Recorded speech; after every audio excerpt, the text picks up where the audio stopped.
कहानी का नाम इस पुस्तक का वास्तव में कई आयाम समेटे हुए हैं। जो युवा विज्ञान में विश्वास रखते हैं वे इस पुस्तक की थ्योरी को अपने जीवन में निश्चित उतारने का प्रयास करेंगे, ऐसा हमारा विचार है। यह पुस्तक ओम जैसे मंत्रों को वैज्ञानिक विस्तृत करती है। आज अगर हम देखें कि वैज्ञानिक किसी ने प्रूव करेंगे तो युवा पीढ़ी मानेगी, अदरवाइज तो कहते हैं क्या है। और समय पहले गाय के विषय में होता था, गाय का सब जगह गिरा गाय गाय सब जगह, थोड़े समय पहले अपने लोगों ने शुरू किया तो हुआ। ऐसे ही ओम का है, ओम था, ओम रहेगा, हम जाएंगे उसके बाद भी ओम रहेगा। जैसे मंत्रों की वैज्ञानिक पुष्टि करती है, आंख कान बंद करके हम ओम का उच्चारण करते समय मस्तिष्क शरीर में उत्पन्न नाद वाइब्रेशन जाता है कि ब्रह्मांड के भौतिक निर्माण के अस्तित्व में आने से पहले प्रकृति में ओम की ध्वनि थी। ओम की गूंज इसलिए वैज्ञानिक है कि नासा ने भी उसको कहा है कि सूर्य निकले पर ओम की ध्वनि आती है। ये बड़ा उल्लेखनीय कार्य है, शायद हम नहीं मानते होंगे, हमारे ऋषि मुनि ने तो बहुत पहले इसको कर लिया था। ओम किसी एक की संपत्ति नहीं है, ओम सबका है, ओम सार्वभौमिक है और उसमें पूरा ब्रह्मांड है। डॉक्टर शिशु बंसल ने इसे व्याख्या किया है। यह एक बहुत बड़ा हिंद, जय भारत। मैं कहूँगा जय भारत, आपने कहना जय जगत। जय भारत, जय जगत। जय भारत, जय जगत। जय भारत, जय जगत। जगत की जय बोलने की ताकत अपने में या किसी और में है नहीं साहब, ना बोलेगा।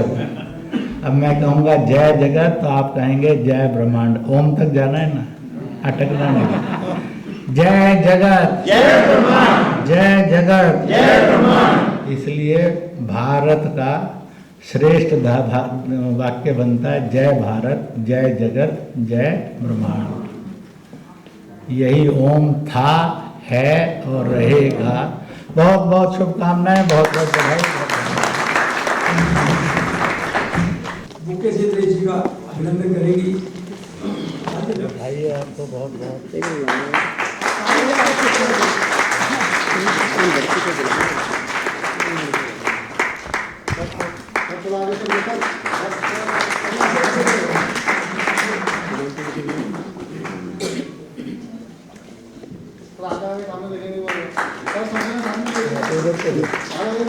अध्यक्ष गुप्ता प्रबंध संपादक मंगल विमर्श भी बुके देख रहे जी का स्वागत करेंगे। अध्यक्ष गुप्ता इसका स्विच ऑन कर दूंगा, बैटरी लगेगी, स्विच ऑन कर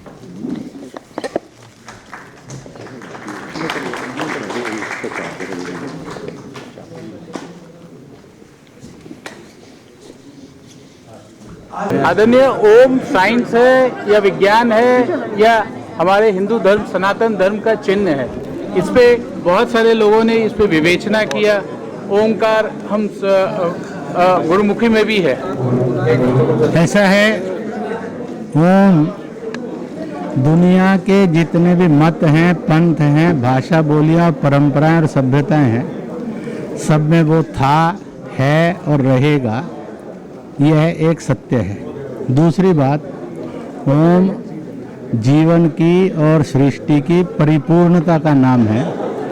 यह अबव कास्ट है, अबव रिलीजन है, अबव लैंग्वेज है, अबव पार्टी है, अबव सिविलाइजेशन है। ये मानव मात्र, प्राणी मात्र, जीव और सजीव सबके लिए है। इसलिए ये कल्याणकारी था, है।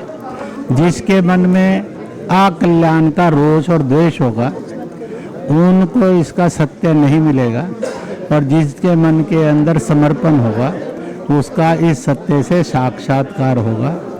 निर्मल बुद्धि और पवित्र मन उसको ओम की सत्यता जरूर समझाएगा। महाराज जी, आज ओम जो विश्व को अपने अंदर समाये हुआ है, ब्रह्मांड को अपने अंदर समाये हुआ है, उस पे एक बहुत ही रोचक पुस्तक का अनावरण हुआ इंद्रेश जी द्वारा। आपने उस ओकेजन को आपने भी सराहा और उसके साक्षी बने। आपका आशीर्वाद ओम शब्द पे थोड़ा आप व्याख्या कहें कि हमारे हिंदू धर्म सनातन धर्म में ओम जो पूरी ब्रह्मांड को अपने ओर समाये हुआ है। देखिए, ओम ऐसा लफ्ज़ है, ऐसा वर्ड है जो कि ब्रह्मांड में पूरी जगह फैला हुआ है। संसार में जितनी ध्वनि है उसी की है, ये सभी लोग जानते हैं। और फॉरेन में भी इसकी रिसर्च हुई है, उन्होंने कहा एक ओम है। और एक ओम ऐसा वर्ड है, आप कभी भी जिसकी, अब जैसे ओम गणपति नमः, ओम नमो शिवाय, ये ओम से ही शुरू होती है और ओम में ही ख़त्म होती है। और ओम का उच्चारण आप जब आप करते हैं, आपका जो वातावरण है वो तो शुद्ध होता है, आपकी बॉडी भी शुद्ध होती है, आपकी बॉडी में भी एनर्जी आती है। और ये ओम शब्द इसलिए है, और ओम का उच्चारण करना चाहिए, ये बहुत अच्छा है। और ये हमारी संस्कृति का है और इससे ही शुरू हुआ है। अगर आप ओम के बारे में जानेंगे, ओम के बारे में पढ़ेंगे, तो आपका मन विचलित नहीं होगा, आप शांत रहेंगे और अच्छे देश के लिए और समाज के लिए आप काम करेंगे। ओम शब्द संस्कृत का शब्द है, विज्ञान है, अध्यात्म है। इसकी सीमाएं क्या हैं? इसका परिकाष्ठा आप क्या इसको कैसे संपादित करेंगे या अभिव्यक्त करेंगे, या इसमें कहाँ तक हम जा पाएँ? देखिए, ये जो हमारी संस्कृति है, सबसे पुरानी ओल्ड संस्कृति हिंदुइज्म है। हिंदुइज्म से ही सब निकले हुए हैं। फारसी और अब आज ये व्याख्या में ये भी कहा कि अरबी भाषा में भी ओम शब्द हैं। मैंने आपको बोला, ओम से ही शुरू होती है। आप किसी चीज़ में भी नाम लो, चाहे अल्लाह का लो, चाहे आपको वाहिगुरु जी का लो, चाहे आप हमारे ही लो, आप चाहे देखो माँ भगवती का लो, शुरू ओम से होती है। हर उच्चारण ओम से होता है, हर पूजा पाठ शुरू ओम से होती है। तो ओम जो है हमारा है। अब लोगों ने इसके ऊपर, फॉरेन वालों ने इसके ऊपर रिसर्च भी की है। तो ओम जो है हमारे ब्रह्म में चल रहा है, उसकी ध्वनि चल रही है। अगर आप मन शांत से उसको याद करेंगे तो आपको सुनेगा कि ये ओम है। भारत जी, विज्ञान में ये भी कहा जा रहा है कि अगले 200-250-300 साल में जो ब्रह्मांड में शब्द जाती हैं वो कहीं मरती नहीं है, वो वापस आएंगे। तो शायद ओम को जानने का और बड़ा एक व्यापक साइंटिफिक तरीका हम इजाद कर पाएंगे। जैसे आपने पहले भी सुना होगा कि रिसर्च हो रही है, जर्मन में भी, सब जगह हो रही है। महाभारत में जो हो रहा है वो उनके जो वर्ड्स हैं उनको कैप्चर करने की। तो जो ओम वर्ड है ये तो सबको जानते हैं, और इसके से आगे भी इसके में रिसर्च हो रही है। तो ये हमारा है, हिंदुइज्म से पहले चालू हुआ है, हमारे ब्राह्मण में, हमारे ही संस्कृति में ये है। माननीय दिलीप जी से आशीर्वाद लें, इसलिए पहले कि वो अपना आपके बारे में बताएं, वो आशीर्वाद लें दिलीप जी से, डॉक्टर शीशम भाई साहब।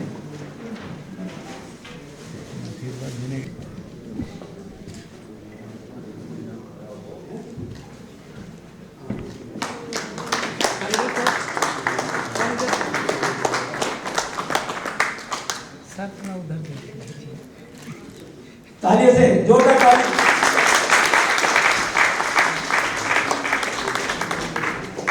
पूर्णस्य पूर्णमादाय पूर्णमेवावशिष्यते। इस ब्रह्मांड में सभी कुछ पूर्ण है, इनफाइनाइट है।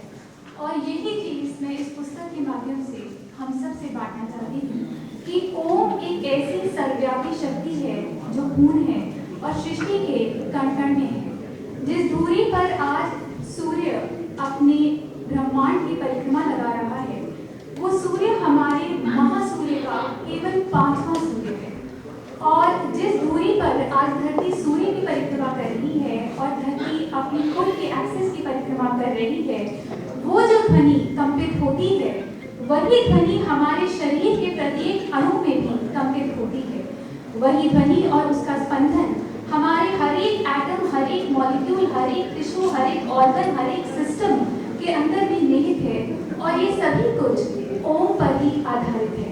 ओम सर्वव्यापी है, ओम सर्वज्ञ है, और ओम की महिमा के कारण ही आज सृष्टि का आधार टिका हुआ है। जब भगवान शिव ने ओम का उच्चारण किया तो एक ब्रह्मांड का निर्माण हुआ, और ब्रह्मांड, इतने ब्रह्मांडों का निर्माण हुआ कि हम केवल उस एक ब्रह्मांड के अणु के बराबर भी नहीं। ओम 3 शब्दांशों से बना है, अ, उ और म। अ जो हमारा शब्दांश है वो हमारे नाभि का केंद्र है। नाभि वो पहला स्थान है जो हमारे जीवन को आधार देती है। जब तक नाभि नहीं बनती या नाभि जुड़ती नहीं, एक अंडकोश के अंदर एक बच्चे का निर्माण नहीं होता। उ एक ऐसा ऐसा शब्दांश है जो कि हमारे वक्ष से निकलता है, जो आपकी श्वसन प्रक्रिया है, आपकी श्वास लेने की सारी एबिलिटी है, आपका कार्डियोवास्कुलर सिस्टम है, आपका लंग्स है, ये सब ऊ शब्दांश के कारण है। म आपके सीएनएस, आपका सेंट्रल नर्वस सिस्टम है, जो कि आपके मस्तिष्क के अंदर कंपन पैदा करता है। जब आप ओम का उच्चारण करते हैं तो आपका प्रत्येक ऑर्गन, आपका प्रत्येक सिस्टम रेखांकित होता है, संरेखित होता है और एक गति में आता है। ओम की ध्वनि 396 की फ्रीक्वेंसी से मानी जाती है और निस्वार्थ प्रेम की फ्रीक्वेंसी है 693 और ब्रह्मांड में हमारे सर्व पिता परमात्मा की फ्रीक्वेंसी को नापा गया है 963 से। ये 3 ऐसी प्रतिध्वनियां हैं जो कि ओम के उच्चारण से हमारे अंदर संरेखित होती है। जितना हम ओम का उच्चारण करते हैं उतना हम यूनिवर्सल फ्रीक्वेंसी से एकाकार करते हैं, एक रूप करते हैं। ओम का उच्चारण हमारे प्रत्येक कण से आता है। उपनिषद का जो पहला मंत्र है वो भी यही दर्शाता है कि पूरा ब्रह्मांड एक इंफिनिटी से बना हुआ है, पूर्ण से बना हुआ है। यदि आप पूर्ण से कुछ निकाल देंगे तो भी पूर्ण है, यदि आप पूर्ण में कुछ जमा कर देंगे तो भी आप पूर्ण में हैं, यदि आप पूर्ण से कुछ गुणा कर देंगे तो भी पूर्णता है, और यदि आप पूर्ण से कुछ विभाजित कर देंगे तो भी आप पूर्णता में रहेंगे। और यही हमारा सर्वस्व है और यही चीज ओम है। 2016 में मैं एक स्पीच देने गई थी और वहाँ पे कुछ 1500 लोग थे। जब मैंने ओम के ऊपर उच्चारण करना प्रारंभ किया और ओम के बारे में वार्तालाप किया तो लोग बहुत भावुक हो गए। और तब मुझे लगा कि हमारे जीवन में इतनी समस्याएं हैं और हर एक स्तर पे एक समस्या है। और ये मतलब होता है दुश्मन। हक मतलब जिन्होंने अपने दुश्मनों को मार दिया है। तो इंसान का दुश्मन कौन हो सकता है?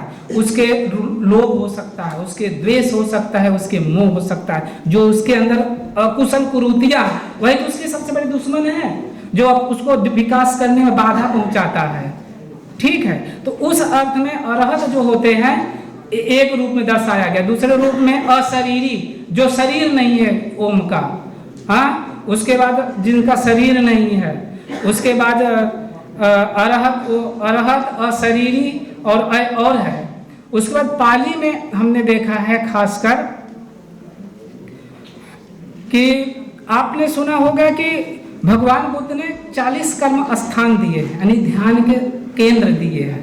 जिसकी जैसी प्रवृत्ति रही है उसको वैसे, जैसे बहुत एक इंसान बहुत क्रोधी है, बात पे गुस्सा करता है, तो उसके लिए ध्यान का जो केंद्र है, जो मंत्र है, वो क्या देंगे बुद्ध? द्वेष का मंत्र देंगे कि तुम मैत्री करो, संसार के सभी जीवों पे मैत्री करो, कि सभी सुखी हो, निर्दुखी हो, निर्वैरी हो, निर्दोषी हो, संताप मुक्त हो, सभी सुखपूर्वक जीवन यापन करें। वो अंदर से मैत्री करेगा तो उसका द्वेष धीरे धीरे कम हो जाएगा अपने आप में। ये एक वो है स्थान है, कर्म स्थान है। तो 10 विकर्ण है, उन 10 प्रकीर्ण है, विकर्ण, उन वकीर्णों में एक जो है कर्म स्थान है, जो है शब्द का।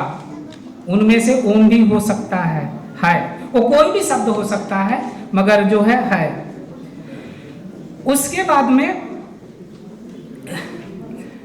एक भिक्षु थे, कहानी भी है, एक भिक्षु थे। वो भिक्षु क्या करते थे? पढ़े लिखे नहीं थे, ज़्यादा अनपढ़ थे, और 2 भाई थे। दोनों के भाई ने जो है भिक्षु बन गए। तो बड़ा भाई उनको ताने मारता था कि तुमको कुछ पढ़ना नहीं आता, लिखना नहीं आता था। उनको कोई साथ में ले नहीं जाता था बाहर में। तो बुद्ध को वो सोचे कि अब मैं ये कपड़े उतार करके गृहस्थ बन जाऊंगा, गृहस्थ में दान पुण्य करके, कुशल कर्म करके, अच्छे कर्म करके अपने पुण्य का अर्जन करूंगा। तो जैसे ये सोच के घर छोड़ने के लिए जाने लगे, बुद्ध जो है टहल रहे थे, घूम रहे थे। बुद्ध ने बुलाया, कहाँ जा रहे हो? जो है महापंथ, चूल पंथ। बोले मैं छोड़ के जा रहा हूँ भगवान। तो बुद्ध बोलते हैं कि रोको। और उन्होंने बुद्ध ने उनको जो है एक अनपढ़ आदमी को मंत्र दिया, जो कुछ भी नहीं जानते थे, एक गाथा भी नहीं जानते। मंत्र क्या दिया?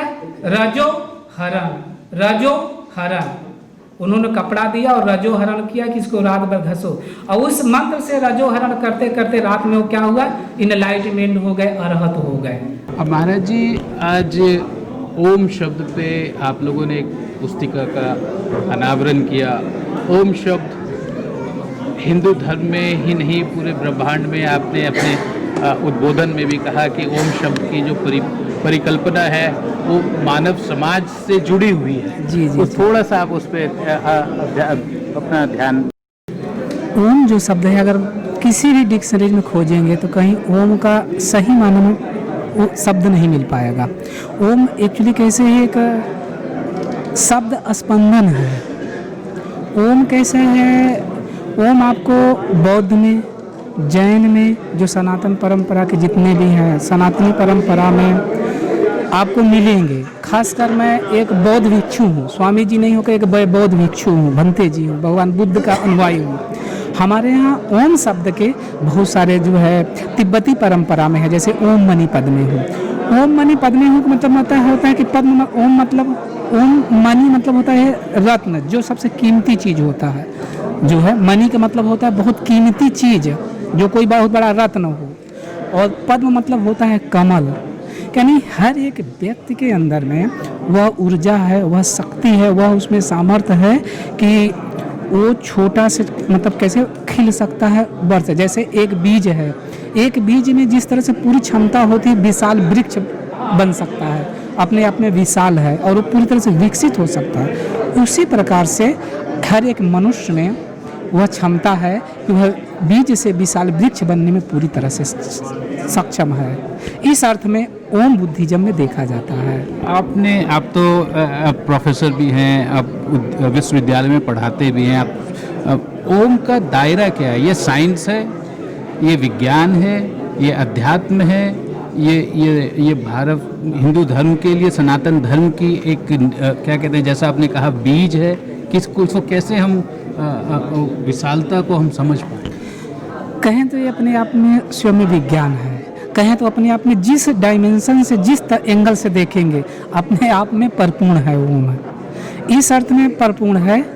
अब मैंने अपने उद्बोधन में कहा भी, जैसे नदी के जब बहती है तो कलकल में कहीं न कहीं एक ध्वनि होती है, चिड़ियों की चहक में कहीं न कहीं एक होती है। आप आंख बंद करके बैठ जाइए अपने आप और अपने पूरे चित्त को शांत कर दिए, जहाँ पे विचार नष्ट हो जाते हैं, ख़त्म हो जाते हैं, कहीं न कहीं वह ध्वनि होती है। तो इस अर्थ में अपने आप में परिपूर्ण, जिस रूप में जहाँ भी जैसे भी देखेंगे रूप आपको जो है ये जो है ओम आपको देखने को मिलेगा, इसलिए अपने आप में परिपूर्ण है सर। तो हमारे वर्ल्ड ओवर साइंटिस्ट ओम पर काम कर रहे हैं, उसकी ध्वनि को समझ रहे हैं, उसकी विशालता को समझ रहे हैं। जो जैसा आज भी एक बात भी आई कि जिनेवा में गॉड पार्टिकल पे रिसर्च कई सालों से चल रहा था, 2-3 साल पहले वो पता भी चल पाया कि एक शक्ति है, वो एक शक्ति पुंज है। जी ओम पे शुरू से ही बहुत ऋषि मुनियों ने चिंतन किया। ओम पे आज भी बहुत सारे वैज्ञानिक चिंतन मनन कर रहे हैं और ओम पे मुझे लगता है कि आने वाले समय में करेंगे, क्योंकि यह आदि भी है और अंत में भी है। ये क्योंकि रिसर्च की परंपरा है हमारे रिसर्च में कि जो चीज़ पहले से है मगर उसको हम खोजते हैं। रिसर्च का मतलब क्या है? मतलब बार बार किसी चीज़ को खोजना और खोजेंगे उसी को जो चीज़ है। तो मुझे लगता है कि पहले से भी थी, पता नहीं था, आज थोड़ा से पता चला है लोगों को। चाहे विज्ञान की भाषा में देखें, किसी भी भाषा में देखें, या धर्म या के भाषा में देखें विजन से, या फिर आने वाले समय में और बृहद रूप में हम उसको देख सकते हैं सर। क्या ये हमारे सनातन धर्म की एक बड़ी बड़प्पन है कि जहाँ रिसर्च बेस्ड हम धर्म को मानते हैं, रिसर्च करते हैं, सवाल करते हैं और फिर हम उसको अपने आप की ओर मुड़ते हैं और खोजते हैं? शायद यही सनातन धर्म का एक बहुत बड़ी ऊर्जा शक्ति है। हाँ सर, आप सही प्रश्न किए और है ऐसा ही है, क्योंकि ये शोध परख है, तर्क पर है, कसौटी पे कसा हुआ है पूरी तरह से। उसके साथ साथ में बहुत लचीलापन है। लचीला इसलिए, इसको जैसे जिस एंगल से जो है खोजेंगे आपको कहीं ना कहीं मिल जाएंगे, क्योंकि यहाँ पे सबके लिए तो हम प्रेम, दया, मैत्री रखते हैं ना, कि सभी सुखी हों, निर्दुखी हों, निर्वैरी हों, निर्दोषी हों, संताप मुक्त, तो सभी इन सत्य, चाहे छोटा हो चाहे बड़ा हो, इंसान हो जानवर हो, सबके लिए हमने क्या किया? मैत्री किया है, दया किया है, करुणा किया है, सब में ये समाहित है सर। ये बहुत ही एक आश्चर्य की भी बात है कि सनातन धर्म है और जितने पंथ हैं उन लोगों ने भी ओम को अपने पंथ के चाहे वो उनके उनके रचना में यूज़ किया है या उनके अध्यात्म में यूज़ किया है। सर ये इसे धर्म से मत जोड़िए, ये कुदरत है, निसर्ग है, अपने आप में परिपूर्ण है। जो कुदरती होती निसर्ग होती है वो सबके लिए होती है। सूरज सबके लिए है, पानी सबके लिए है, हमारी धरती माँ सबके लिए है। हम बहुत गौरवान्वित हुए कि हम इस द्वीप में, इस देश में है। ये हमारे लिए सबसे सौभाग्य से अच्छा चीज़ें हैं। हमारे ऋषि मुनि अपने आप में वैज्ञानिकों के वैज्ञानिक रहे हैं। स्वयं भगवान बुद्ध महावीर अपने आप में वैज्ञानिक थे। शोधों पे शोध हो रही है और आगे जो है शोध होता रहेगा। बस इसीलिए आप शब्दों के साथ आपका बहुत बहुत धन्यवाद सर। आप अच्छा सवाल पूछते हैं, आपका बहुत धन्यवाद सर।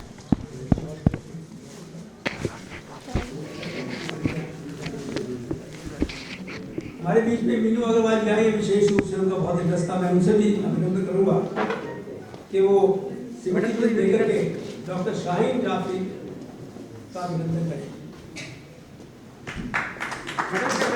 भुवस्वः तत्सवितुर्वरेण्यं भर्गो देवस्य धीमहि धियो यो नः प्रचोदयात्। ॐ भूर्भुवस्वः तत्सवितुर्वरेण्यं भर्गो देवस्य धीमहि धियो यो नः प्रचोदयात्। ॐ सर्वे सन्तु सुखिनः, सर्वे सन्तु निरामया, सर्वे भद्राणि पश्यन्तु, मा कश्चित् दुःखभाग् भवेत्। ॐ शान्तिः शान्तिः शान्तिः। आदरणीय इंद्रेश जी, आदरणीय नंद किशोर गर्ग जी, आदरणीय भंते डॉक्टर आनंद थेरो जी, सभागार में उपस्थित देवियों एवं सज्जनों, आज मैं विदुषी लेखिका मेरी अनुजा डॉक्टर शीशम बंसल अग्रवाल जी के द्वारा लिखित ओम ब्रह्मांड का नाद इस विषय पर, इसके लोकार्पण के शुभ अवसर पर मैं उन्हें कोटि कोटि हार्दिक बधाई ज्ञापित करती हूँ।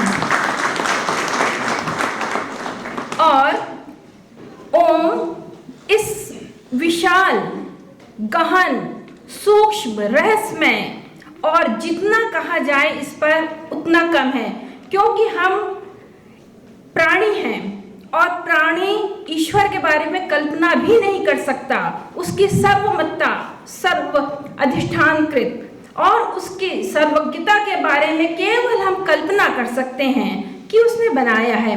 तो उस विषय पर मैं अपनी व्यक्तिगत परिकल्पना, भावना एवं विचारों का प्रस्तुतिकरण भारतीय वैदिक संस्कृत साहित्य का आश्रय लेकर के करने जा रही हूँ।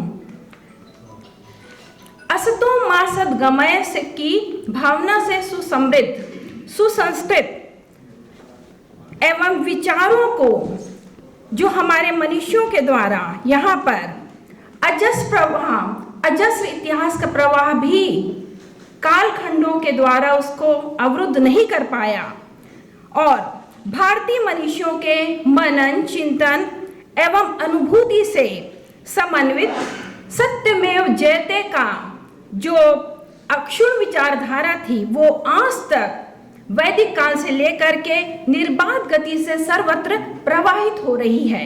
ये हमारे लिए गौरव का विषय है। हम भारतीय हैं, इसलिए हमारे गौरव का विषय है कि कालखंडों में कहीं पर भी अवरुद्ध नहीं हुई और आज भी हम इस मंच पर ओम का विवेचन लेकर के यहाँ पर उपस्थित हुए हैं।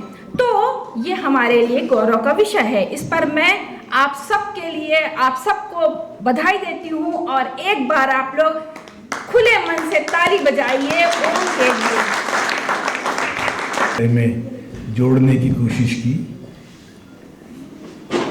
शीशम बंसल, जिसने बहुत थोड़ी उम्र में ही मांडुक्य उपनिषद और सारे इन चीज़ों से अध्ययन करते हुए वास्तुशास्त्र, ज्योतिष इतने विस्तृत रूप में अध्ययन किया कि 7 PhD प्राप्त की। उनके माता पिता निश्चित तौर पर आज अपने आप को बहुत गौरवान्वित हैं। बिहारी जी, वीरेंद्र जी ने इन सबको जोड़ के आज ये कार्यक्रम किया और मुझे भी अवसर दिया यहाँ आने का। मैं बेटी शीशम को आशीर्वाद देते हुए आपका धन्यवाद करता हूँ। मुझे जीवन में संस्कृत पढ़ने का अवसर नहीं मिला क्योंकि साइंस के विद्यार्थी थे, परंतु संस्कृत के 6ठी में मेरे जो शास्त्री जी थे, प्रकाश चंद्र शास्त्री, वो पढ़ाते पढ़ाते हमें कुछ चीज़ें ऐसी समझा देते थे जो आज तक याद हैं। जब अपोलो प्रोग्राम चला था अमेरिका का, उस समय उन्होंने 1 सेकंड का कितनेवां हिस्सा के एक श्लोक से बताया। उस समय हमारी समझ शायद उतनी नहीं थी, परंतु उन्होंने समझाया था कि 1 सेकंड के कितनेवें हिस्से तक हम गणना कर सकते थे जो अपोलो प्रोग्राम में प्रयुक्त हुई थी। उस समय शायद ध्यान नहीं आया, परंतु बाद के जीवन में ध्यान आया कि ये तो संस्कृत पढ़ना तो अनिवार्य होना चाहिए था। और मैं इसलिए बता रहा हूँ कि आपने गुरुचरण दास का नाम कितने लोगों ने सुना है? शायद अधिकांश लोगों ने नहीं सुना होगा। एक बहुत बड़े सेलिब्रिटी हैं, P&G के CEO रहे हैं अमेरिका में। उनका मन आया 50 साल के बाद में अमेरिका की सेवा करने के बजाय भारत जाके अपने देश की सेवा करो। भारत आ गए। भारत को जानने के लिए उन्होंने भारत का भ्रमण किया, क्योंकि एक ही तरीका है कि भारत को जानने के लिए स्वामी विवेकानंद ने भी भ्रमण किया था, बाकी सभी लोगों ने, गांधी जी ने भी। परंतु भारत को जानने के 2 राउंड के बाद भी उनको समझ में नहीं आया। उनको समझ में आया कि भारत को जानने के लिए संस्कृत को जानना जरूरी है। तो संस्कृत का अध्ययन करने के लिए देश में कई जगह गए। बनारस की सबसे बड़ा नाम था। वहाँ भी उनको, जिसकी बैकग्राउंड संस्कृत की ना हो, उसको संस्कृत को पढ़ना आसान नहीं है, तो फिर अमेरिका गए। वहाँ से ग्रेजुएशन में संस्कृत की, वहाँ की यूनिवर्सिटी से, और एक किताब आके लिखी, उनकी पढ़ने लायक किताब है, महाभारत पे आधारित है कि ठीक रहना या सही रहना कितना मुश्किल काम है। महाभारत को बेस बना के लिखी है और जो नौजवान बैठे हैं उनको किताब को पढ़नी चाहिए। मैं ये इसलिए बता रहा हूँ कि शीशम में कॉमर्स करते करते कोई बैकग्राउंड नहीं, अध्यात्म के लिए साइंस बैकग्राउंड वालों को फिर भी आसानी है, क्योंकि मैं थोड़ा सा अपने को जब जोड़ता हूँ स्पिरिचुअलिज्म को, तो साइंस बैकग्राउंड के लोगों को थोड़ी आसानी है। माने इंद्रेश जी भी इंजीनियरिंग बैकग्राउंड के हैं, इसलिए इनको बहुत जल्दी समझ में आया। और इसीलिए आज पूरे देश में ऐसे लोगों को एकत्रित करना प्रारंभ किया जिनके अंदर काम करना लगभग मुश्किल समझा जाता था, और वो भी राष्ट्रीय स्वयंसेवक संघ के ब्रांडेड आदमी का उस क्षेत्र में घुसना लगभग वर्जित है, जहाँ से हमारे जाफरी साहब दंपति आए हैं या, परंतु आज हजारों लोगों तक वो पहुँच गए पिछले 15-20 साल में। और जब समझ में आता है कि साउंड, फिजिक्स, अब लखनऊ में जाफरी साहब जरूर गए, आजमगढ़ के हैं, तो वो इमामबाड़े में आप एक स्थान से दूसरे स्थान पर जब थोड़ी सी माचिस भी जलाएं तो उसकी आवाज़ पहुंचती है, या बीजापुर का भी जाएं कर्नाटका में, तो साउंड का कितना परफेक्शन था कि हमें मालूम था कि 332 पर सेकंड चलेगी और उसके हिसाब से वो वापस आएगी। कितनी बड़ी नॉलेज थी हमारे आर्किटेक्चर सिस्टम में, हमारे वास्तुशास्त्र में, हम सब कुछ भूल गए। फिर से याद करने की आवश्यकता है। और भारत पर गौरव करने वाले लोगों की नई जमात इसलिए पैदा नहीं हुई कि हमारे स्कूलों से संस्कृत को बाहर कर दिया, हिंदी नाम मात्र की रह गई। अपने पोते पोतियों से जब बात करें फिर 58 बोले तो नहीं समझ में आता। कितना बड़ा दुर्भाग्य है कि बाबा बताओ, इंग्लिश में बताओ, तो कैसी नॉलेज दे रहे हैं। इसलिए अपने पर गर्व करने वाले भारतीयों की आवश्यकता है। मैं एक उदाहरण केरल का दूंगा, क्योंकि ओम से जोड़ के कि मैं बहुत बड़ा इन चीज़ों का विद्वान नहीं, परंतु केरल में आज भी जब विद्या आरंभ होती है, बच्चे को जब थोड़ा सा बोलना आ जाए, थोड़ा सिखाना प्रारंभ करें, तो वहाँ को इस्लाम को मानने वाले भी, क्रिश्चियनिटी को मानने वाले भी आज भी घर के अंदर ट्रेडिशनल रूप में, नंबूदरी पाद भी जो मुख्यमंत्री रहे, बहुत बड़े नेता रहे, उनको भी कहना पड़ा था कि मैंने अपने घर में जब मेरे ग्रैंड डॉटर या सन को आज भी बच्चे की जीभ पर ओम लिखवाते हैं विद्या प्रारंभ के टाइम में। वो बेशक धर्म उनके परिवर्तन हो गए हों, घर का ट्रेडिशन आज भी बाकी है। कोई पता करना चाहे तो आज भी केरल के मित्रों से पूछ सकते हैं। मैं इसलिए बता रहा हूँ कि हम अपने ऊपर गर्व करना सीखें। भारत का लगभग 2600 साल पहले जो शल्य चिकित्सा थी, जो ग्रंथ अवेलेबल हैं, चरक संहिता है, दूसरी चीज़ें हैं या बाण भट्ट हैं, वो 2600-2700 साल पहले जो कुछ लिख के गए हैं, संहिताएं हैं, लिखित हैं, उनके ऊपर ऑस्ट्रेलिया का जो सबसे बढ़िया मेडिकल कॉलेज है, वहाँ स्टैच्यू लग सकता है हमारे उस शल्य चिकित्सा के जनक का, जिसको हम शायद नाम भी पूछे तो 2-4 हाथ खड़े होंगे। नहीं, आप तो ये तो सारे संस्कृत, तो क्यों स्कूल की शिक्षा पद्धति में इनको पढ़ाया गया? सौभाग्य से नई राष्ट्रीय शिक्षा नीति अब धीरे धीरे इस साल से लागू हो जाएगी। ये सब चीज़ें पढ़ाएंगे तो बच्चे को लगे नहीं हम किसी हीन भावना में ग्रस्त। हमें पूजा पाठ की भाषा हमें नहीं आती, वो उसमें पूजा पाठ हो रहा है, जो रिचुअल्स होते हैं, शास्त्री जी और ये बैठे हुए। हमारे राजकाज की भाषा जो आम लोगों को नहीं आती, उसमें राजकाज हो रहा है। न्याय व्यवस्था उस भाषा में पहले अरबी फारसी में थी, इंग्लिश में, जिसको आम लोग समझ ही नहीं पाते। इसीलिए 3 करोड़ मुकदमे पेंडिंग, क्योंकि हमने अपना सब कुछ छोड़ दिया था। उसको फिर से हम जागृत करें, वही राष्ट्रीय शिक्षा नीति का महत्वपूर्ण कार्य होगा। और मैं समझता हूँ ये होगा निश्चित तौर पर। उस पीढ़ी का निर्माण हम कर पाए जो अपने ऊपर गर्व कर सके, अपने अंदर की हीन भावना हटा सके और ये कह सके कि हमारे पूर्वज वाकई विश्व गुरु थे। उसके लिए एक पुस्तक मैं आप सबसे कह रहा हूँ, छोटी सी पुस्तक है, इतनी पुस्तक, सलील गेवाली की एक पुस्तक है, कहीं नोट कर ले, खरीद ले, मंगा ले। सलील गेवाली मेघालय में, शिलोंग में रहते हैं।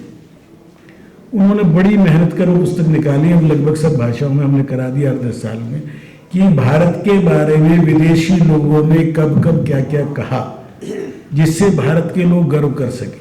मुश्किल से 100 पेज की किताब है वो पुस्तक। यदि अपने घरों में आप लाकर अपने पोते पोती, देवता देवती या छोटे के साथ बैठ के थोड़ा सा डिस्कस करेंगे तो उस बच्चे को आप देखेंगे 2-3 साल में बहुत बड़ा परिवर्तन आएगा, उसकी सोचने की शक्ति बढ़ेगी और वो भी आइंस्टीन की तरह सोचने की कल्पना कर सकता है। न्यूटन केवल 500 साल पहले कुछ कहा हो, कोपरनिकस ने कहा हो कि पृथ्वी सूर्य के चारों ओर घूमती हो तो उसको मारने की सजा दी जाए, जिस क्रिश्चियनिटी में वो हमसे सुपीरियर हो गए। और जिन्होंने ब्रह्मांड के बारे में, सूर्य की दूरी के बारे में, सेकंडों के बारे में इस ढंग से बचा दिया कि सूर्य कितनी दूर है, वो अपने आप को हीन भावना, अनपढ़, भेड़ चराने वाले और ये जो जो हमें विशेषण दिए, हमने उन सबको स्वीकार कर लिया। उसको अब हमें हटाने की आवश्यकता है। एक चीज़ का और ध्यान दिलाऊंगा मैं, अपने ऊपर गर्व करने की। विश्व की सबसे बड़ी लेबोरेटरी जो ये सिद्ध करना चाहते थे कि गॉड पार्टिकल है, भगवान है, इसको सिद्ध करने के लिए विश्व के सभी वैज्ञानिकों ने मिलकर एक बहुत बड़ी लेबोरेटरी जिनेवा, स्विट्जरलैंड में बनाई है। थोड़ा सा गूगल सर्च करके, बच्चों से कहीं सर्च करके आपको भी बताएं उसके बारे में। जो आया अंत में कि इसके बारे में कौन सा प्रतीक चिन्ह ढूंढे, इसके डिपिक्ट करने के लिए, इसको समझाने के लिए उस लेबोरेटरी के बाहर कोई एक ऐसी चीज़ लगाई जाए जिससे कि सबको समझ में आ जाए कि ये क्यों बनाई जा रही है, गॉड पार्टिकल ढूंढना। आपको आश्चर्य होगा, उसके लिए सभी वैज्ञानिकों ने सर्वसम्मति से तय किया कि भगवान शिव का नृत्य करते हुए जो मुद्रा है उसका स्टैचू उसके बाहर लगाना चाहिए। उसके लिए रिक्वेस्ट भेजी गई। सौभाग्य से अटल जी उस समय प्रधानमंत्री थे, उस रिक्वेस्ट को स्वीकार किया गया। एक बहुत बड़ा स्टैचू बनवा कर वहाँ भेजा गया और वो लग गया है। तो हम अपने ऊपर गर्व करने वाले नई पीढ़ी का निर्माण करें।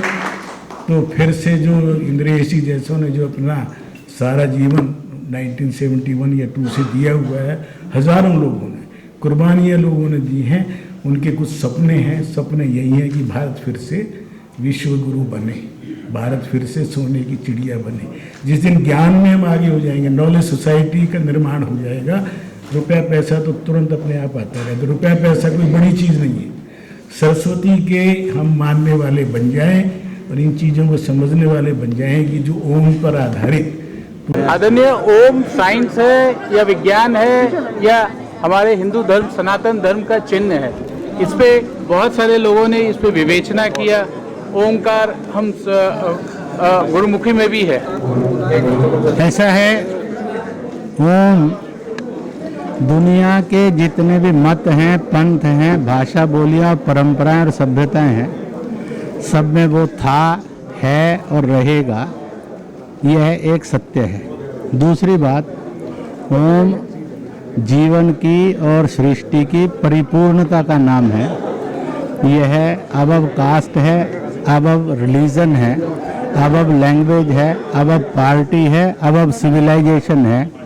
ये मानव मात्र, प्राणी मात्र, जीव और सजीव सबके लिए है।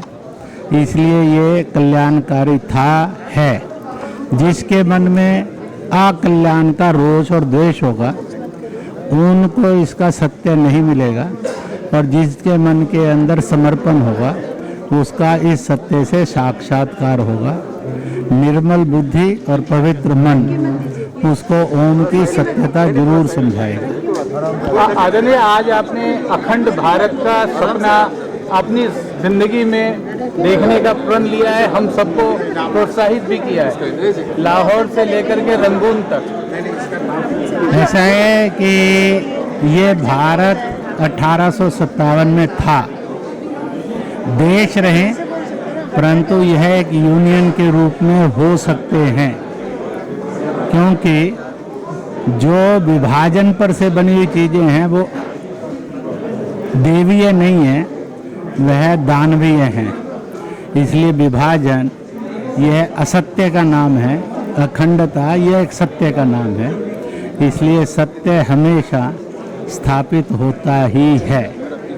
हमने प्रभु से प्रार्थना की है कि सीमाएं, संघर्ष, युद्ध इनके बिना हो, देश जाति के छुआछूत से मुक्त हो, मजहबी हिंसा और तनाव से मुक्त हो, लिंग, भाषा और दल के भेद से ऊपर हो, तो जो मैंने कहा है वह निश्चित रूप से साकार होगा। मकर संक्रांति के 3 दिन पहले और 3 दिन बाद ये जो आपने एक संदर्भ बताया 12 तारीख से लेकर के आज तक का, वो वाकई एक बहुत उभरता हुआ भारत का वह एक स्वाभाविक घटा है, मैन मेड नहीं है, ईश्वरीय रचना है और सत्य रचना है। 12 जनवरी सारे विश्व ने विवेकानंद जयंती युवा दिवस के रूप में मनाई है।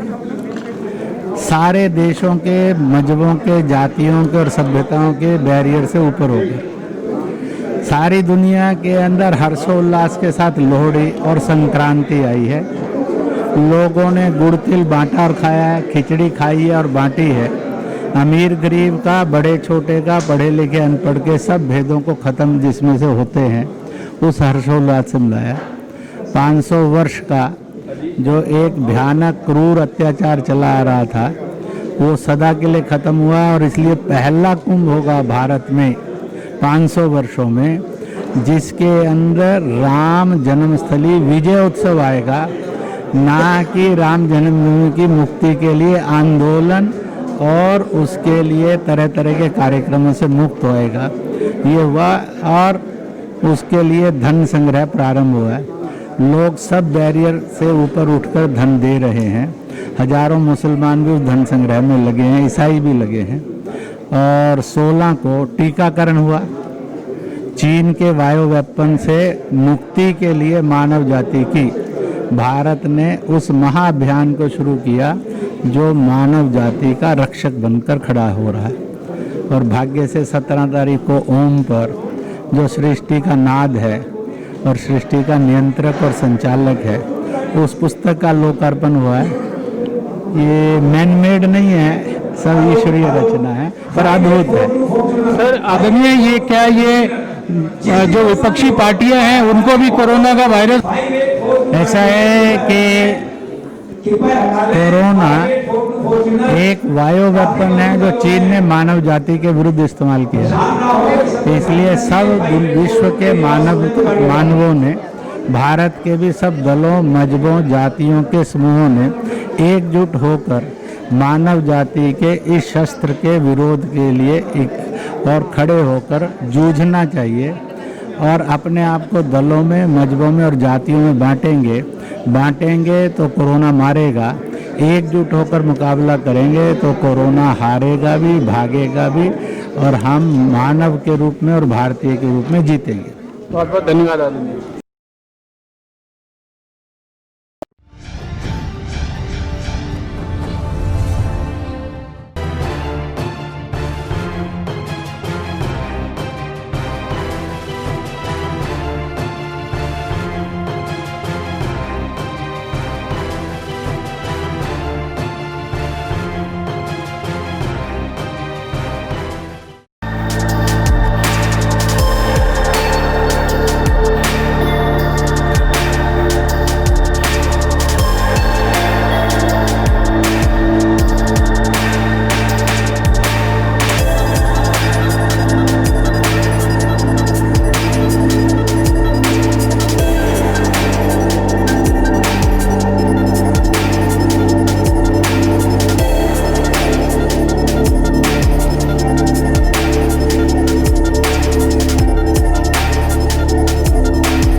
Download Tarang online radio app from Google Play Store.